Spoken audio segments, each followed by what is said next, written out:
Random एक बार ऐसे ही बैठे थे घर में इन 2022, तब मैंने एक कहानी लिखी थी। रैंडम ऐसे घर में बैठे हुए थे, बारिश का मौसम था और अचानक से एक सीन दिमाग में आ गया, क्रिएट हो गया, उसके इर्द गिर्द मैंने एक कहानी बना दी। तो ये रही वो कहानी। काफ़ी लोगों ने पहले से सुन रखी है, पिछले चैनल पे था जो कि अब बंद हो चुका है, तो इस चैनल पे दोबारा से अपलोड कर रहे हैं। जिन्होंने नहीं सुनी है आप प्लीज़ सुनिए इसको, and I hope that you will like it. So this is the story.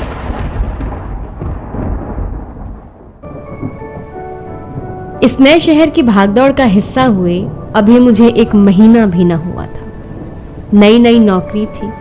एक दोस्त से कुछ पैसे उधार लेकर मैंने सेकंड हैंड मोटरसाइकिल खरीदी थी। घर से पैसे मांगना अब अच्छा नहीं लगता था। पापा की सैलरी से घर के ज़रूरी काम हो जाए उतना ही बहुत था।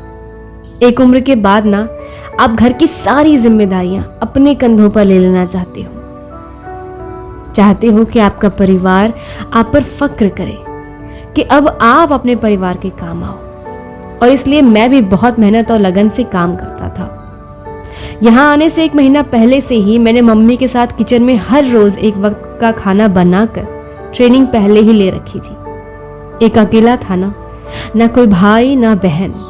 जीवन में कभी कभी इनका होना भी बहुत जरूरी है। आपका बचपन तो अच्छा गुजरेगा ही, साथ ही आपकी मुसीबत में बड़े काम आते हैं।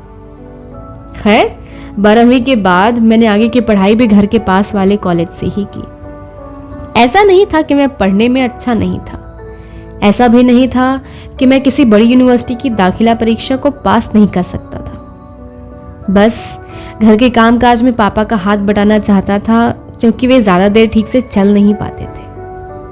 वैसे तो हमारे इलाके में सरकारी नौकरी का बड़ा क्रेज था, अभी भी है, तो मैं भी लग गया उसके तैयारी में। और बहुत मेहनत करने के बाद बीए खत्म होते ही मेरी दिल्ली सचिवालय में नौकरी लग गई। पापा के जिद करने पर मैं यहाँ आ गया, पर उन लोगों की फिक्र हमेशा हुआ करती थी। सोचा अगले महीने उन्हें भी अपने पास बुला लूंगा, पर उनकी भी जिद थी ना कि वे गांव का पुश्तैनी घर छोड़कर दूर शहर के किसी 2 कमरे के मकान में रहने नहीं जाएंगे। खैर हर रोज की तरह उस दिन भी मैं दफ्तर से घर लौट रहा था कि तेज बारिश ने बाकी मुसाफिरों की तरह मुझे भी मोटरसाइकिल से उतारकर एक दुकान के छज्जे के नीचे लाकर खड़ा कर दिया। एक दिन पहले ही बुखार से उभरा था, इसलिए भीगना नहीं चाहता था, वरना स्कूल के दिनों में तो मैं हर रोज भीग कर घर जाता। बारिश में भीगना आखिर किसे नहीं पसंद है। खैर ठकान बहुत ज्यादा थी और पेट में चूहे दौड़ रहे थे, और उस मूसलाधार बारिश को देखकर लगता नहीं था कि वो अगले 1 घंटे से पहले रुकने वाली है। सो बगल के ठेले वाले से 2 सेब खरीदे और धुलकर खाने लगा। तभी मेरी नजर रोड के उस पार एक घर के बाहर की खिड़की पर गई। वहां एक लड़की मुझसे बिल्कुल उलट बारिश की बूंदों से अपने केश भिगो रही थी। जब कुछ बूंदें उसके चेहरे पर पड़ती ना, तो वो उन्हें झटक कर मुस्कुरा देती, फिर हथेलियों में पानी लेकर उछाल देती, कभी अपने हाथों को यूं ही हवा में लहराती, जैसे कि उसे बहुत मजा आ रहा। मैं काफी देर तक उसके उस मुस्कुराते चेहरे को देखता रहा। वो खिलखिलाकर हंस रही थी। उसके चेहरे से मैं नजर ही नहीं हटा पाया। रंग सांवला, कद लंबा, केश काले, आंखें बड़ी, मटमैली साड़ी पर बिंदी लाल लगाए, जैसे पूनम की रात चढ़ी। न जाने उन पलों में मैंने अंतर मन में कितनी ही शायरियाँ, कितनी ही गजलें और कविताएं उस पर लिख डाली होंगी। उस वक्त मेरे भीतर के मिर्जा गालिब और विलियम वर्ड्सवर्थ दोनों ही मुझे आवाजें दे रहे थे, और इन सब के बीच मैंने ध्यान ही नहीं दिया कि मेरे दूसरे हाथ से एक सेब छूटकर नाली में जा गिरा। 2 सेकंड पछतावा किया मैंने। उसके बाद मैंने वापस से खिड़की पर देखा, पर वो वहां नहीं थी। सभी लोग जाने लगे थे, अंधेरा बढ़ रहा था और बारिश भी धीमी हो चली थी। मैंने सोचा मैं 15 मिनट और इंतजार करूंगा, पर फिर वो बाहर नहीं आई, सो मैं भी घर लौट गया। उस दिन उसे देखकर मुझे उस लड़की की याद आ गई जिसे बचपन में मैं और मेरे दोस्त दोनों पसंद करते थे, जिसका घर हमारे स्कूल के बहुत पास था। हमारे क्लासरूम की खिड़की से उसके घर की खिड़की दिखाई देती थी। वो भी अक्सर ऐसे ही बारिश का आनंद लिया करती थी। मुझे ऐसा लगा कहीं ये वही तो नहीं है। तब मैं 8वीं में था और 9वीं में गया तो वो लड़की फिर कभी नहीं दिखी। शायद वे लोग घर छोड़कर कहीं चले गए थे। शायद मैं गलत भी हो सकता हूँ, शायद ये कोई और हो। खैर अगली शाम मैं उस घर की खिड़की को एक टक देखता हुआ आगे बढ़ा जा रहा था कि सामने से आती हुई गाड़ी ने मुझे टक्कर मार दी और गिरकर मैंने अपना घुटना फोड़ लिया। प्यार में इंसान न जाने क्या क्या तोड़फोड़ बैठता है, ये तो घुटना ही था। मैं भी उन्हीं दीवानों में से था जिनका ध्यान अपनी चोट से ज्यादा सामने खड़ी लड़की पर होता है। लोगों ने कहा अस्पताल चले जाओ, मैंने पूरे आत्मविश्वास से कहा अरे नहीं मैं ठीक हूं, और उसके अगले ही सेकंड मेरे घुटनों में जोर का दर्द उठने लगा। आज वो खिड़की पर भी नहीं थी। मैं उदास हो गया। उस वक्त मेरे दिल और मेरे घुटने के बीच एक जंग छिड़ी हुई थी कि ज्यादा दर्द किसमें है। खैर मैंने मोटरसाइकिल स्टार्ट करने की बहुत कोशिश की, पर उसने भी मुझसे तंग आकर माफी मांग ली। स्टार्ट ही नहीं हुई। थक हार कर मुझे उसे घसीट कर एक गैराज में मैकेनिक को ले जाकर दिखाना पड़ा। फिर वहां से अस्पताल गया और गर्म पट्टी बंधवाकर घर चला गया। अगले 3 दिनों तक फिर बरसात ही नहीं हुई। मैं फिर भी उसी रास्ते से घर जाता, पर उन 3 दिनों में मुझे वो नहीं दिखाई दी। मुझे लगा शायद उसे बारिश पसंद है, इसलिए सिर्फ बारिश के वक्त ही वो खिड़की पर आती होगी। और इस चक्कर में आप यकीन मानो मैंने उन 3 दिनों में शायद इस देश के किसानों से कहीं ज्यादा मन्नतें मांगी होंगी ऊपर वाले से, और ऊपर वाला भी शायद मुझसे तंग आ गया होगा। पर खुशकिस्मती ये थी कि इस बार फिर से बारिश हुई। 4 दिन बाद मैं फिर भीगता हुआ दफ्तर से घर की ओर उसी रास्ते से गया। वो फिर से मुझे दिखी। आप समझ नहीं सकते, मेरी खुशी का कोई ठिकाना नहीं था। न जाने वो किस आसमान पर जाके बैठी थी, 9वें 10वें 11वें 15वें 20वें या 25वें, मैं नहीं बता सकता। मैं उस दिन बहुत खुश था। वो फिर बूंदों से खेल रही थी। मेरे चेहरे से तो मुस्कुराहट हटती ही नहीं थी। खैर ये सिलसिला चलता रहा और करीब 2 महीने गुजर गए। मैं दीवाना हो चुका था। मैंने सोच लिया था मौका मिलने पर उससे बात जरूर करूंगा। तभी अचानक एक दिन मेरे घर से फोन आया कि पापा बीमार हैं। मैं फौरन छुट्टी लेकर घर चला गया। पापा को डॉक्टर को दिखाया तो पता चला वे कोरोना महामारी से ग्रसित हैं। मैं डर गया, बहुत डर गया। मैं पापा को खो नहीं सकता था। मैं उनसे बहुत प्यार करता था। मैंने उनकी सेवा में जी जान लगा दी। हर डॉक्टर से मिला, हर इलाज करवाया।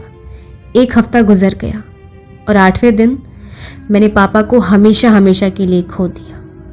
मेरी और मेरी माँ, हम दोनों की तो मानो दुनिया ही पलट गई। मैं माँ को संभालूं या खुद को, मेरे समझ ही नहीं आ रहा था। मुझे बहुत बड़ा सदमा लगा था और मैं अंदर से बिल्कुल ही टूट चुका था। माँ तो दिन भर में कभी भी मुझे गले लगाकर रो लेती थी, पर मैं अपने कमरे में रात के अंधेरे में छुपकर रोता था। माँ के सामने मैं कमजोर नहीं पड़ना चाहता था। इसी तरह करीब 2 हफ्ते बीत गए। पापा की 13वीं खत्म हो चुकी थी। मुझे दिल्ली वापस जाना था। मैंने माँ को साथ चलने के लिए कहा, पर उन्होंने ये कह के मना कर दिया कि इस घर में पापा की यादें हैं, इसलिए वो नहीं जाएंगी। मैंने उन्हें मनाने की बहुत कोशिश की, पर वे नहीं मानी।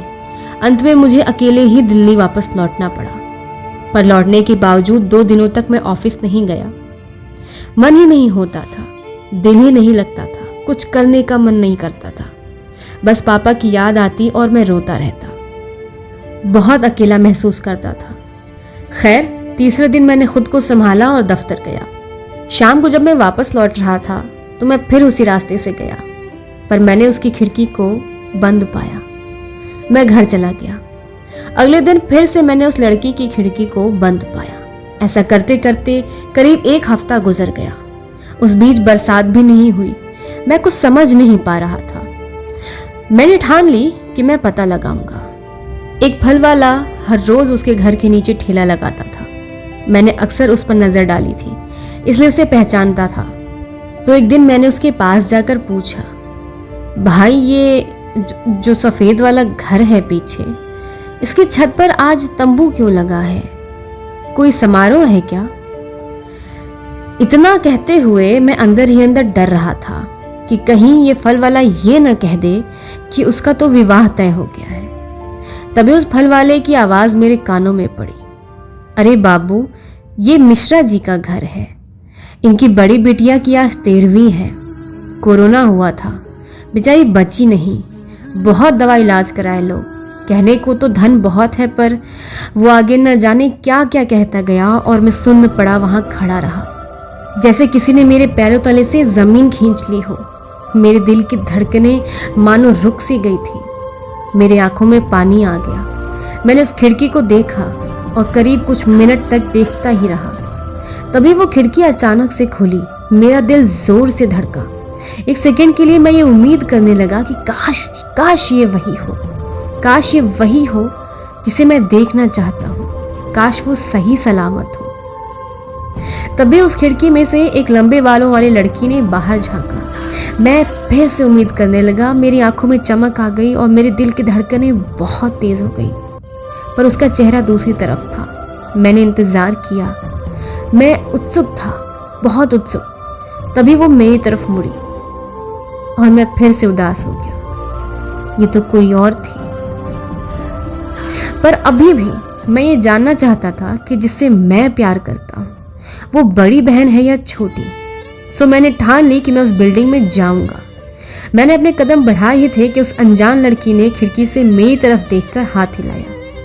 मैं समझ नहीं पाया वो किसे इशारा कर रही थी।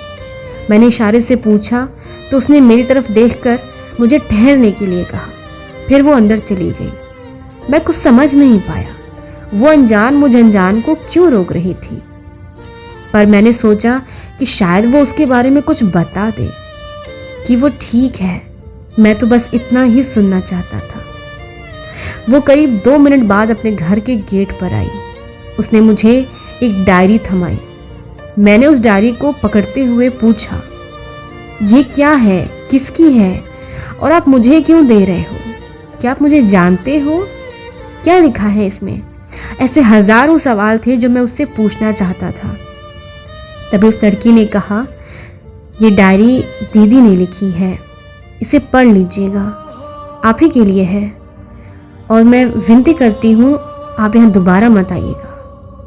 दीदी अब नहीं है। उसने हाथ जोड़े और घर के अंदर चली गई। मैं उसकी बातें सुनकर अवाक रह गया। कुछ पल मैं किसी पत्थर के समान वहाँ खड़ा रहा। मैं कुछ समझ नहीं पा रहा था। मेरी दुनिया पलट गई थी। एक तरफ पापा, एक तरफ ये। मेरा दिमाग नहीं काम कर रहा था। मेरा दिल जैसे बैठा जा रहा था। मेरे हाथ पैर जोरों से कांप रहे थे।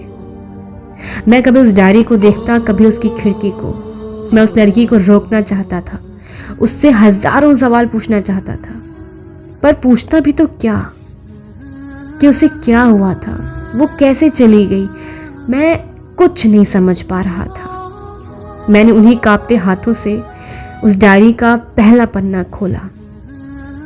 उस पर लिखा था, रंग सांवला, कद लंबा, केश काले, आंखें बड़ी, मटमैली शर्ट पर तिलक लाल लगाए, जैसे पूनम की रात चढ़ी। तुम छुप छुप कर देखो मुझे, मैं छुप छुप कर देखूं तुम्हें। न तुम ही आगे बढ़ पाए, न मैं ही आगे बढ़ी। रहना। तभी आसमान से एक बूंद आकर उस पन्ने पर गिरी। मैंने भीगी आंखों से आसमान की तरफ देखा। वो मुझ पर बरस पड़ा, या शायद वो ही अपने आंसुओं से मुझे भिगो रही थी। क्या उस गली में कभी तेरा जाना हुआ, जहां से जमाने को गुजरे जमाना